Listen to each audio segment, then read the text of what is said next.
Baik pemirsa, kembali lagi dalam Hukum di Mata Bowo dan kita akan lanjutkan lagi perbincangan kita dengan Cak Bowo tentunya ya. Cak Bowo, tadi ada yang menarik loh dengan statementnya Cak Bowo gitu ya, tentang prosedur penetapan Perpu. Nah, ini saya jadi tertarik nih. Sebenarnya kan banyak asumsi nih orang-orang ya, seperti Perpu Ormas yang diterbitkan kemarin itu seolah-olah jadi jalur cepatnya gitu ya. Jalur cepatnya pemerintah untuk membubarkan ormas-ormas yang radikal, anti Pancasila. Nah, apakah sudah sesuai dengan prosedur? Sudah melalui persetujuan DPR kah, Cak? Ya. Ya. Ini yang menjawab ini hukum di mata Bowo atau Bowo profesor? Ya, dari hukum boleh. Secara pribadi tanya dulu, boleh. Ini hukum di mata Bowo atau Pak Bowo ini kan sebentar lagi profesor? Apa? Ya. Yang mana nih? Dua-duanya lah. Oh, ya, boleh, dua-duanya biar Itu adil. Nanti hukum di mata Bowo enak saya, pendapat Pak Bowo, tapi kalau pendapat akademisi. Iya, boleh. Jadi begini nih ya, yang dimaksud bagaimana sih proses prosedur. Prosedurnya itu Perpu itu dikeluarkan. Ya. Seharusnya tadi nih, hal ikhwal negara dalam keadaan genting dan maksa, penting sekali nih. Jadi satu negara kita nggak bersatu. Yang membubarkan Pancasila dan Undang-Undang Dasar, membentuk suatu negara itu adalah memang penting sekali. Ya. Itu baru Perpu itu keluar. Tapi Perpu enggak serta-merta nih, langsung begitu saja. Harus ada persetujuan dari DPR. Ketika persetujuan DPR itu nggak setuju, maka Perpu itu nggak berlaku. Kan begitu nih? Iya. Satu. Harusnya begitu. Kemudian nanti terjadi nih, ketika saya jadi presiden, nggak usah melalui DPR, Indonesia perang, ganyang negara A, B, C, D, tanpa adanya salah satu hubungannya dengan persetujuan. Ini yang berbahaya nih. Ingat ya Ning. Oke. Saya seorang presiden, pasal 5 Undang-Undang Dasar 45 sebagai baik kepala negara dan kepala pemerintahan. Tidak, tapi harus melalui proses-proses, katanya ada suatu hubungannya dengan proses apa ini sistem negara kita. Ini berarti sistem ini terjadi presidensil, bukan parlementer. Jadi parlementer nggak usah, kalau ketika di dalam pasal 5 presiden membentuk suatu rancangan undang-undang dasar tanpa melalui pasal 20 bisa nih. Sebetulnya pasal 20 itu ketika nggak disetujui DPR, nah ini nggak berlaku, nggak bisa diajukan lagi rancangan ini gitu nih. Tetapi kalau dengan demikian berarti sistem tata negara kita itu adalah sistem presidensil. Jadi presiden itu punya suatu kewenangan seperti raja nih. Kalau sudah begini nih, ketika Perpu sudah seperti ini, tapi ketika mengumumkan Perpu dengan adanya negara perang, nggak usah melalui DPR, langsung gempur. Itulah, ini adalah. Nah, oleh karena tapi proses ini konstitusi itu enggak. Nah, pendapat dari konstitusi nih. Ya, gimana itu, Cak? Ya, nggak konstitusi. Oh. Jadi kalau pendapat dari pasal 22 nggak konstitusi. Tidak sesuai ya. Tidak sesuai. Tapi negara punya suatu hal-hal keadaan maksa tadi. Negara dan pemerintah ini punya suatu ketika seperti itu punya ini merupakan diskresi negara. Hak negara. Tapi kan harus melalui satu proses tahapan. Nah, ketika dia membuat Perpu, apa sih sebetulnya? Jadi aplikasinya dari Perpu ini kan ada penerapan. Oh, ternyata yang diterapkan adalah pasal 62 ayat 1 dan 2. Jadi ada peringatan itu sudah diterima enggak pada ormasnya? Kalau nggak diterima, ini nggak konstitusi. Nggak sesuai dengan proses. Nah, tetapi 7 hari setelah diterima, nah ormas ini, oh ya, saya akan setia pada Undang-Undang Dasar dan Pancasila sudah selesai nih.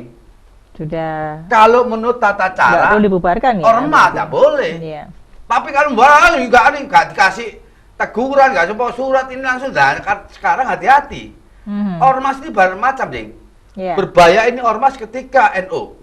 Muhammadiyah, berbahaya nih, banyak ini. Nah, ketika kalau nggak senang, bukan begitu 7 hari sudah. Kalau 7 hari nggak bubar, 7 hari SK cabut bisa nih. Padahal ini berbahaya sekali. ormas-ormas yang berhubungan dengan adanya hal-hal ikhwal sesuai dengan pasal Pancasila, yaitu Pancasila satu ketuhanan yang maha esa ini berbahaya nih. Karena ketika itu negara kita itu negara suatu dasarnya pondasinya itu Pancasila. Nah, kalau kita keadilan, nah nanti keadilan pas hukum. Keadilan bagi rakyat Indonesia, nah itu nih. Hubungannya apa? Nah, hubungannya ke situ gitu itu. ya. Asasi kemanusiaan, asasi kita nih. Nah, ini apakah persoalan ini ya tercermin dalam Pancasila? Makanya penting sekali ketika negara seperti ini perlu adanya salah satu, kalau dulu P4 nih, penerapan tentang penghayatan pengamalan Pancasila penting sekali. Nah, ini aplikasinya pada semua tingkat RT, RW, kelurahan, kecamatan, atau tingkat kabupaten atau kota madya. Sekarang nggak digunakan hal ini. Dan saya yakin untuk mendasari ini seharusnya sudah mulai dari tingkat SD, SMP, SMA. Penting apalagi kalau dulu sampai ada 120 jam sampai penataran P4 itu ya zaman dulu ya. Kenapa? Ini akhirnya terjadi penghayatannya ada. Nilai kesetiaan pada negara ada. Jiwa patriotnya ada. Jangan sampai negara kita punya bendera diinjak-injak oleh negara lain, kita diam saja. Generasi muda, pemuda dan sebagainya diam saja. Nah, ini sudah mulai nih. Ini sudah mulai untuk jiwa nasionalisme sudah mulai luntur. Patriotnya pada negara sudah mulai luntur. Jadi kalau dengan demikian penting sekali kita kembalikan pada Pancasila dan Undang-Undang Dasar kembali. Kenapa? Ini merupakan bagian satu untuk membuat Undang-Undang Dasar dan Pancasila ini bukan merupakan hanya langsung membalik tangan, tetapi dengan satu tirakat. Tirakat nih, puasa. Karena memang membangun negara ya merdeka itu. Tapi itu penting. Jadi itu adalah ada suatu bisian-bisian suara hati dari awal nih. Saya melajari satu bab satu ya Undang-Undang Dasar dan Pancasila. Saya dalami, apa saya juga dulu sebagai penata nih. Nggak sombong nih, makanya tahu. Kenapa? Seorang dosen, bukan seorang lawyer nih, dosen. Jadi saya tahu tentang bagaimana, tentang suatu pendapat. Buku-buku saya sudah banyak nih. Apa aja, Cak? Wah, sekalian disebutkan. Oh, tak tahu sini ya? Boleh. Boleh ya, minggu biar nanti masyarakat tahu. Bukan hanya asal ngomong doang, tetapi bentuk dari tulisan-tulisan ini nantinya. Nah, meskipun saya nggak penghayat, tapi ya kalau soal Pancasila dan Dasar, ya di luar kepala nih. Karena ini bagian dari undang-undang yang paling atas. Nanti instrumennya undang-undang, peraturan yang lainnya sampai ke perda. Nah, dari sinilah nih, saya memang sekarang ini kalau kita pertama nih, kita bicara ya, ini tadi saya sebutkan nanti, nasionalisme, patriotisme dan semua pada loyal pada negara. Kalau loyal pada negara, kenapa ada defisit 3% nih? Ekonomi gak main-main ini. Ini sudah lampu merah nih.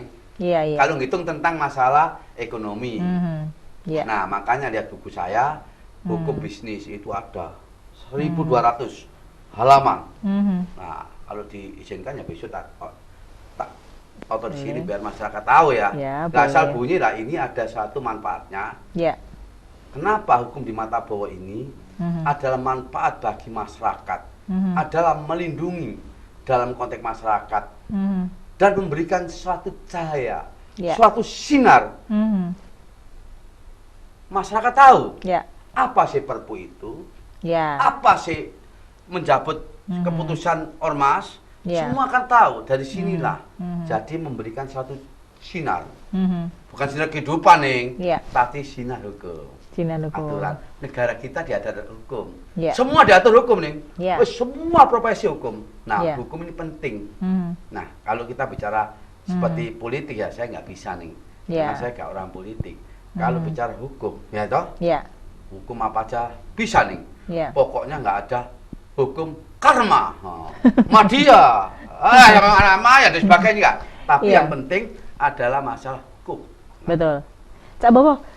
Berarti kan intinya yang membedakan antara Perpu yang baru dengan undang-undang tentang ormas yang lama itu kan lebih ke masalah prosedur pembubaran ormas Ya. yang lebih disederhanakan gitu ya. Semua, bukan hanya HTI. Mhm.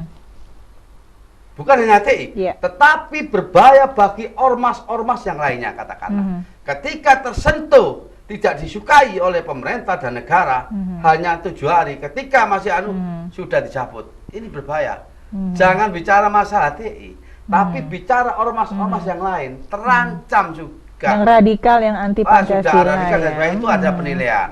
Iya. Harus terbuka. Kalau itu kan saya nggak tahu dan sebagainya, tapi harus ada transparan. Ini radikal enggak, tapi harus adanya suatu hal-hal sifatnya ya. Iya. Harus masyarakat tahu apa sih radikal itu. Iya. Dijelaskan. Apa sih anarkis itu, jelaskan. Iya. Jangan sampai masyarakat nggak tahu, tahunya hanya itu aja lah. Itu memang di sinilah tempatnya untuk memberikan suatu pencerahan hukum ya. Iya. Makanya tahu. Nah, oleh karena itu kembali lagi Perpu itu sebetulnya hal ikhwal genting dalam maksa penting sekali, tapi Iya. harus sesuai dengan konstitusi. Jangan sampai hanyalah maksatnya, tapi rekstatnya. Di hukum itu reksat. Iya. Oke. Bukan maksad tuh deh. Ya. Oke, baik Cak Bawah, kita akan kembali lagi setelah yang satu ini dan pemirsa kita akan lanjutkan lagi dialog hukum di Mata Bowo setelah yang satu ini, jangan kemana-mana.